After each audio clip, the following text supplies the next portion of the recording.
Hi అండి, అందరికీ నమస్కారం అండి. ఫ్రెండ్స్, ఇప్పుడు అందిన వార్త. ఇక వంట గ్యాస్ సరఫరాపై సీఎం చంద్రబాబు కీలక ప్రకటన అంటూ ఇప్పుడిప్పుడే మనకు ఒక అప్డేట్ అయితే రావడం జరిగిందండి.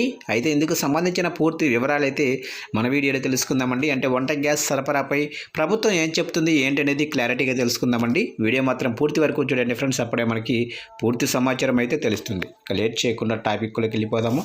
ఇక వంట గ్యాస్ సంక్షోభం వేళ సీఎం చంద్రబాబు కీలక దిశానిర్దేశం చేశారు. రాష్ట్రంలో గ్యాస్ సరఫరా పైన ఆరా తీశారు. కొరత వార్తల వేళ గ్యాస్ కోసం వినియోగదారులు ముందస్తుగానే బుకింగ్స్ చేసుకుంటున్నారు. కమర్షియల్ సిలిండర్ల సరఫరా దాదాపు నిలిచిపోయింది. హోటల్స్ చాలా వరకు మూసివేశారు. కొనసాగుతున్న హోటళ్లు ధరలు పెంచేశాయి. ఈ క్రమంలో మొత్తం పరిస్థితిపైన సమీక్ష చేసిన చంద్రబాబు కీలక మార్గనిర్దేశం చేశారు. రాష్ట్రంలో గ్యాస్ సరఫరాపై పలువురు మంత్రులతో ముఖ్యమంత్రి చంద్రబాబు నాయుడు ఈరోజు అంటే శనివారం టెలికాన్ఫరెన్స్ నిర్వహించారు. ఈ సమావేశంలో గ్యాస్ సరఫరా అంశంపై వివరంగా చర్చించారు. ప్రస్తుత పరిస్థితులను ముఖ్యమంత్రికి మంత్రి పయ్యావుల కేశవ్ వివరించారు. గ్యాస్ సరఫరా అంశంపై ఏర్పాటైన మంత్రుల సబ్ కమిటీ భేటీ అవుతున్నట్లు సీఎంకు మంత్రులు తెలిపారు.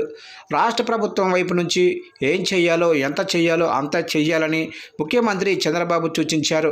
కేంద్ర ప్రభుత్వంతో సమన్వయం చేసుకొని అన్ని ఎఫర్ట్స్ పెట్టి సమస్య లేకుండా ప్రయత్నాలు చేయాలని సీఎం ఆదేశించారు. హోటళ్లు సహా భాగస్వామ్య పక్షాలతో మాట్లాడి వాస్తవ పరిస్థితికి అనుగుణంగా ప్రణాళిక రూపొందించాలని మంత్రులకు చంద్రబాబు సూచించారు.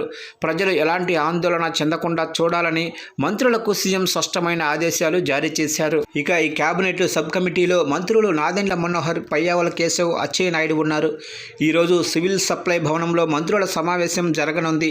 కాగా ఇప్పటికే హోటల్స్ అసోసియేషన్ నేతలు ప్రభుత్వంతో చర్చలు చేశారు. అంతకుముందు సమావేశమైన వారంతా ప్రతి సోమవారం హోటల్స్ హాలిడే అమలు చేయాలని నిర్ణయించారు. ప్రభుత్వం తమకు కమర్షియల్ సిలిండర్లు అందే విధంగా చర్యలు తీసుకోవాలని కోరారు. ఇటు ప్రభుత్వం సైతం రాష్ట్రంలో డొమెస్టిక్ గ్యాస్కు ఎలాంటి ఇబ్బంది లేదని, కమర్షియల్ సిలిండర్లలోనే కొంత సమయం ఉందని చెబుతోంది. ఆసుపత్రులు, హోటల్స్కు ఇబ్బంది లేకుండా ప్రత్యేకంగా చర్యలు చేపడుతుంది.